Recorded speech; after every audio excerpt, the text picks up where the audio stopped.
4 আগস্টে যখন আমরা রিজার্ভ ফোর্স হিসেবে জামিয়াদের ছাত্র আমরা বের হই, তখন আমরা এর আগেও আমরা আওয়ামী লীগ ভেঙেছিলাম 2021 সালে। তখন আমাদের মাদ্রাসা নামে 60 লাখ টাকার মামলা দিয়েছিল আওয়ামী লীগ।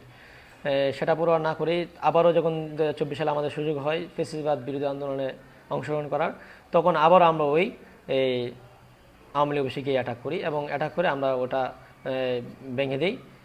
ভেঙে দেওয়ার পরে 4 আগস্ট শেষ।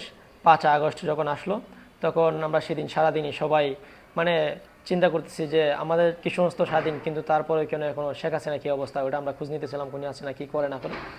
তো আমরা 12টার দিকে এখানে আবার বৈষম্য ছাত্র আন্দোলনের ভাইয়েরা আসে শহীদ মসজিদের সামনে অবস্থান করার পর আমরাও তাদের সাথে একত্রতা পোষণ করে আমরা ওইখানে অংশগ্রহণ করি। অংশগ্রহণ করার পর আমরা বারবার ওটাই খুঁজতেছিলাম যে কখন হাসিনা পালিয়ে যাবে অথবা হাসিনাকে আমরা কখন ধরবো। তো সেনাবাহিনীর যে ভাইয়েরা ছিল ওনারা আসলেন, এসা বলতেছেন যে তোমরা ওইখানে অবস্থান করো, 2টার পর সেনাপ্রধান ওয়াকারুজ্জামান সে জাতির উদ্দেশ্যে ভাষণ দিবে। তখন আমরা বুঝে যাই যে শেখ হাসিনা সম্ভবত পালিয়ে গেছে। তারপরেও আমরা খবরটা নিশ্চিত হওয়ার জন্য আমরা 2টা পর্যন্ত অপেক্ষা করি এবং সেনাপ্রধান ওয়াকারুজ্জামান যখন প্রেস ব্রিফিং দিলেন যে শেখ হাসিনা পালিয়ে গেছে এবং তার পদত্যাগপত্র জমা দিয়ে গেছে, তখন আমরা সেজদায় লুটিয়ে পড়ি। এবং আমি একজন মাদ্রাসা স্টুডেন্ট হওয়ার পরও আমি মানে লাফাইতে থাকি, বলা যায় একরকম নাচতেই থাকি আর কি, খুশিতে আত্মহারা হয়ে যায়। এবং সেই খবরটা সর্বপ্রথম আমি আমার বাবাকে ফোন দেওয়া জানাই যে আব্বা শেখ হাসিনা পালিয়ে গেছে, এবং আব্বা আমাকে কল দিতেছিল বারবার যে বাবা কী অবস্থা, শেখ হাসিনা পালাইছে কিনা এগুলা। তো 24-এর যে আন্দোলন জুলাই বিপ্লব, ওই বিপ্লবে অংশগ্রহণ করার যে প্রথম দিনটা ছিল সেটা হলো 16ই জুলাই। 16ই জুলাই আমি আমার মাদ্রাসা থেকে বের হই। আমাদের মাদ্রাসা আবাসিক সিস্টেম, আমি তখন অনাবাসিক থাকতাম, আমার বাসা ছিল এখানে। তো ওই সময় আমি মাদ্রাসা থেকে বের হই।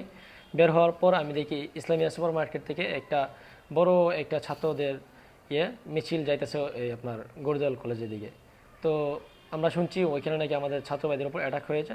তখন আমরা ওই আন্দোলনে সরাসরি অংশগ্রহণ করি এবং আমরা এই গড়দুয়াল পর্যন্ত যাই এবং ওইখানে আমরা সংঘর্ষে জড়াই ছাত্রলীগের সাথে, এবং ছাত্রলীগকে আমরা ওই দিন ওইখান থেকে বিতাড়িত করতে সফল হই।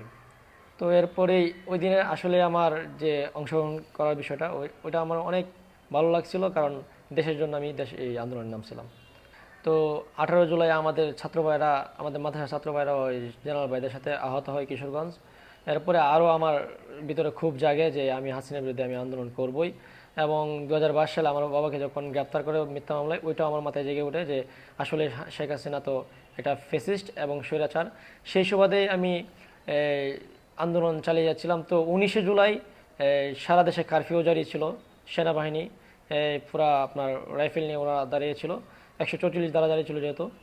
তো 19শে জুলাই যখন আমরা দেখি সারা শহর জুড়ে কোনো মিছিল নেই, এমনিতে ঢাকায় আন্দোলন হচ্ছে কিন্তু কিশোরগঞ্জ নেই, তখন আমার জুমার নামাজ শহীদ মসজিদে পড়ার পরে আমি আন্দোলনের জন্য আমি মানে বেকুলে খুঁজতে থাকি আমার সাথী ভাইদেরকে কারা আন্দোলন করবে। তো হঠাৎ করে দেখলাম আমরা কয়েকজন একসাথে হয়ে যাই এবং আন্দোলনের মুভমেন্ট আমরা তৈরি করে ফেলি তৎক্ষণাৎ।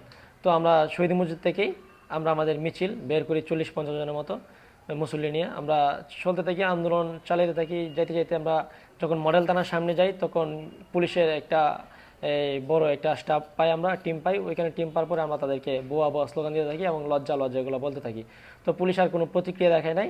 আমরা তাদেরকে ক্রস করে চলে গেলাম কালীবাড়ি মোড় থেকে নিয়ে আপনার রথকলা হয়ে আবার আমরা শহীদ মসজিদ চলে আইসা আমরা আমাদের মিছিল শেষ করি এবং গোয়েন্দা বিভাগ তখনই আমাদের নজর দিতে রাখা শুরু করে।